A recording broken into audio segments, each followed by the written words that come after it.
అవినీతి లేని పాలనకు శ్రీకారం చుట్టామన్నారు సీఎం చంద్రబాబు. ప్రతిరోజు సమీక్షలు నిర్వహిస్తూ అధికారులు పేదల కోసం పనిచేసేలా చూస్తున్నామన్నారు. ఇక ప్రజల వద్దకే పాలన తీసుకొచ్చి ఇచ్చిన హామీలను అమలు చేస్తున్నామన్నారు. ఈ నెల 12వ తేదీతో పాలనకు ఏడాది పూర్తి కానున్నట్లు తెలిపారు.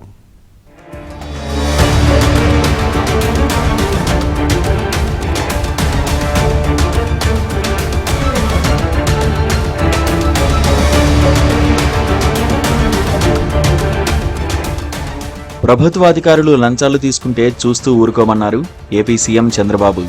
ఈ నెల 12వ తేదీతో ఏడాది పాలన పూర్తి చేసుకుంటున్నామన్న ఆయన ఇకపై గేరు మారుతుందన్నారు. ప్రతిరోజు సమీక్షలు చేస్తున్నా, నిమిషం ఖాళీ లేకుండా పనిచేస్తున్నాను. టెక్నాలజీ వచ్చిన తర్వాత ఎవరూ తోకజాడించడం లేదు. తనను మోసం చేయాలంటే కుదరదని అన్నారు. అధికారులు పేదల కోసం పనిచేయాల్సిందే అని చంద్రబాబు స్పష్టం చేశారు. డాక్టర్ బిఆర్ అంబేద్కర్ కోనసీమ జిల్లా కాట్రేనికోన మండలం చెయ్యేరు గ్రామంలో శనివారం నిర్వహించిన ప్రజావేదిక సభలో ఆయన ప్రసంగించారు. రానున్న రోజుల్లో భగవంతుడు కరుణిస్తే పింఛన్ల సొమ్మును మరింత పెంచుతామని అన్నారు. గత ప్రభుత్వ హయాంలో 1 నెల పింఛన్ తీసుకోకపోతే ఎగ్గొట్టేవారు. భర్త చనిపోతే ఆ మరుసటి నెలలో భార్యకిచ్చే స్పౌస్ పింఛన్ పథకాన్ని ఇప్పుడు అమలు చేస్తున్నాం. ప్రతి నెల 1వ తేదీన పింఛన్లు అందించే కార్యక్రమాల్లో ఎంపీలు, ఎమ్మెల్యేలు, స్థానిక ప్రజాప్రతినిధులు పాల్గొంటే ప్రజల కష్టాలు అర్థమవుతాయి. ఈ నెలలో 9,176 మందికి 3 నెలల పింఛన్లు ఒకేసారి అందించాం. లబ్ధిదారు ఎక్కడికి వెళ్లినా 3 నెలల పింఛను ఒకేసారి తీసుకోవచ్చు.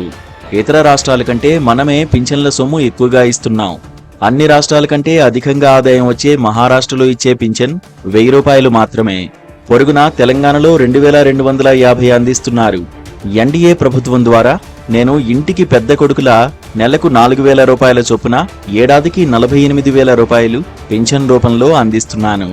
దేశంలోనే ఏడాదికి 34,000 కోట్ల రూపాయలు పింఛన్ల రూపంలో అందిస్తున్న ఏకైక రాష్ట్రం మనదే అన్నారు. 1న సెలవు వస్తే ముందు రోజు పింఛన్లు ఇచ్చిన ఘనత కూటమి ప్రభుత్వానిదే అని అన్నారు. భవిష్యత్తులో కూడా ఒకటే హామీ ఇస్తున్నాను. మేము కష్టపడేది మీకోసం కష్టపడుతున్నాం, పేదవాళ్ళ కోసం కష్టపడుతున్నాం.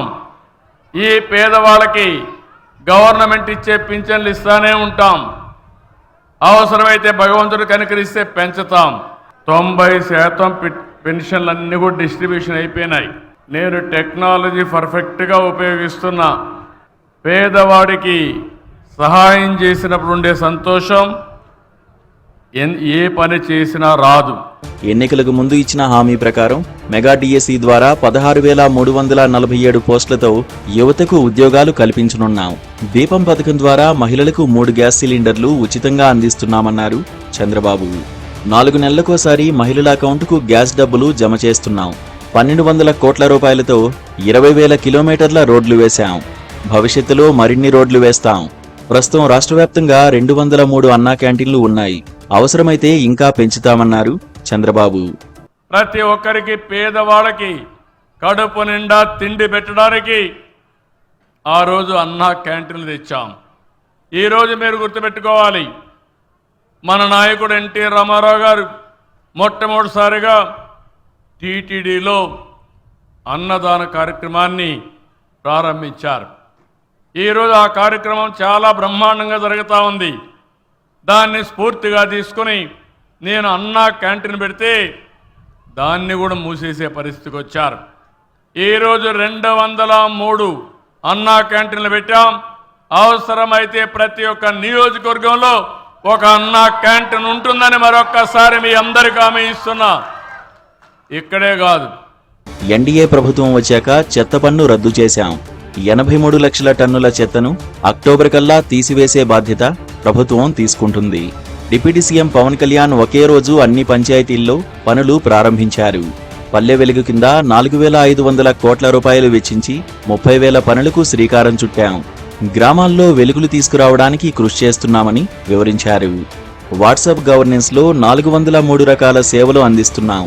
ఈ నెల 12 నుంచి 500 సేవలు అందిస్తామన్నారు చంద్రబాబు.